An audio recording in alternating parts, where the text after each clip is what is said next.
ક્યારની બૂમો પાડું છું, સંભળાતું નથી. મારી ચા ક્યાં છે? ચા વગર તો મારું માથું દુખવા આવ્યું.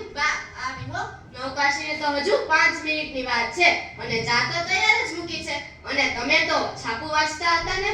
બેસ નવકાશી વાળી, મેં તને કેટલી વાર કહ્યું છે મારી સામે આવી ધાર્મિકની વાતો નહીં કરવાની. બા કે છે તારી માને, બને તો મમ્મી કહીને બોલાવવાનું, સમજી?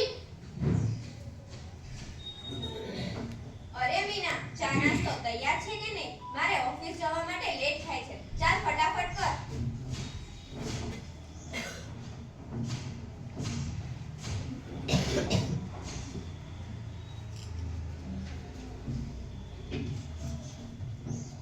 જલ્દીથી મીના ટિફિન તૈયાર કરી અહીં લાવ. અરે આજે ફરી લેટ થઈ ગયું. બાય મીના, બાય મમ. મમ્મી, હવે હું ઉપાસ રહી જાઉં છું. ત્યાં સાધનાબાઈ મહાસતીજી આદિથાણા પધાર્યા છે. ઘરમાં અડધા ભાગની રસોઈ થઈ ગઈ છે અને ઘરમાં બીજું કઈ કામ પણ નથી બાકી. તો ચાલો ને મમ્મી, આપણે બંને સાથે ઉપાસ રહી જઈએ. જવા દે, મારે તારી સાથે નથી આવું. મારે તો આ હોસ્ટેલ પર પુષ્પા 2 પિક્ચર જોવાનું છે. તું પણ બેસી જા, તે ખૂબ જ સરસ પિક્ચર છે. નહીં કરતો આજુબાજુમાં જઈને ગપ્પા મારજે. તું બહુ ધરામે ઢીંગલી કરીને ફરે છે ને, ક્યાંય નથી જવાનું. બેસી જા ઘરમાં. મમ્મી, ઉપાશ્રયમાં આવા જ્ઞાની મહાસતીજી પધાર્યા છે. શું એમની વાણી છે! એમનું વ્યાખ્યાન સાંભળવાથી કર્મબંધન તૂટી જાય અને તપ કરવાનું મન થાય. અને આ કાયા તો ક્ષણભંગુર છે. ક્યારે કર્માઈ જશે તેની કોઈ ખબર નથી. આપણને ધર્મ કરવો જોઈએ. ધર્મથી આ ભવ અને પરભવ બંને સુધરી જશે.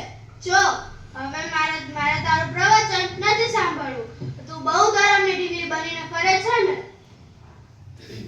લે આ છાપુ વાંચ, મોબાઈલ જો, ટીવી જો. દુનિયામાં શું ચાલે છે તે જાણવું પણ ખૂબ જ જરૂરી છે ને. આ બાજુમાં જો કાંતા માસીની વહુ સ્વીટી, તે કેટલું બની ધરીને ફરે છે. તું પણ મારા દીકરા સાથે એવી રીતે બની ધરીને ફરતી હોય તો? મમ્મી, આ સંસારમાં શું ચાલી રહ્યું છે એ જાણીને આપણે શું કરવું છે? આ સંસાર તો અસાર છે. આ કાયા ક્ષણભંગુર છે. ક્યારે કર્માઈ જશે તેની ખબર નથી. તેથી આપણને ટીવી, મોબાઈલ કામ નહીં આવે. આપણને ગુરુવંદન અને તપ જ કામ આવશે. જો તારે તારા આત્માનું જોવું હતું તો શા માટે મારા દીકરા સાથે ભણી? તારે ધર્મ જ કરવો હતો તો શું કામ મારા દીકરાનો ભાવ બગાડવા આવી?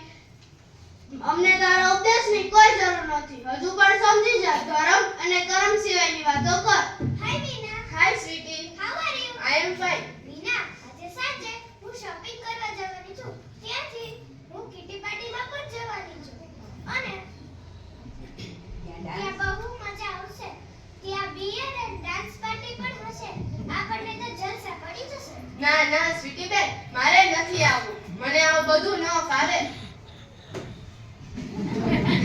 મમ્મી, હવે તો મને આ સંસાર છોડવા જેવો જ લાગે છે. જે ઘરમાં ધર્મ જ નથી તે ઘરમાં રહીને શું ફાયદો? અહીં પધારેલા મહાસતીજી સાથે તો હું તરી જવાની. મમ્મી, આપ આવું ન બોલ્યા હોત તો મને સંયમ માર્ગે જવાનો રસ્તો ન મળે. તો ચાલો, તો હું ઉપાસે જઈ આવું. ગુરુણી, સુખ સાતામાં મને આપણા જળોમાં દીક્ષા લેવાનો ભાવ છે. ગૃહવાસ મને ગમતો નથી અને સંસારમાં સુખ જણાતું નથી. મને આ દીક્ષા આપી તારી દો. જો બેન ખરેખર તને સંસાર અસાર લાગતો હોય અને સંસારમાં તારે રહેવું જ ન હોય તો અમે અને અમારો સંઘ પ્રમુખ એ તમને સ્વીકારવા તૈયાર જ છીએ. પણ અમારી એક શરત છે કે સૌથી પ્રથમ તું તારા પરિવારની રજા લઈને આવ. જી ગુરુ. મમ્મી, હવે તો મને નક્કી જ દીક્ષા લેવાના ભાવ થયા છે. મારાથી મન, વચન કે કાયાથી તમને દુભાવ્યા હોય કે જાણતા અજાણતા મારી કોઈ ભૂલ થઈ હોય તો હું તમને બધાને ખમાવું છું અને મને દીક્ષા આપવા વિનંતી કરું છું. બહુ બેટા, મને માફ કર દે. મને તે વખતે સાસુનું ભૂત સવાર થઈ ગયું હતું. હવે મને સમજાય છે કે ધર્મ વિના આપણી સાથે કાંઈ જ નથી આવવાનું. ધર્મ જ આપણી સાથે આવવાનું છે. તો જા બેટા, મારા તને અંતરના આશીર્વાદ છે. તું વહેલી સંસાર ત્યાગી મોક્ષ ભાગની બન.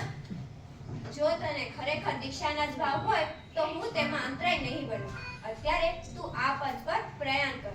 હું પણ વહેલો સંસાર ત્યાગી સંયમ રહીશ. જામીના વિતરાગના માર્ગે દીપાવું જોઈએ.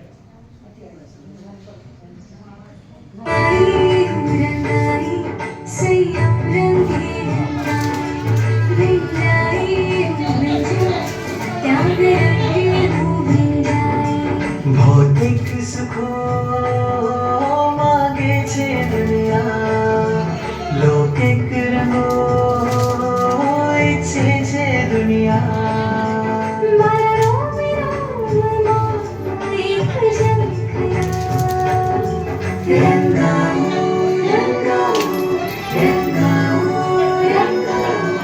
રંગાઓ મારે સંયમ રંગમાં.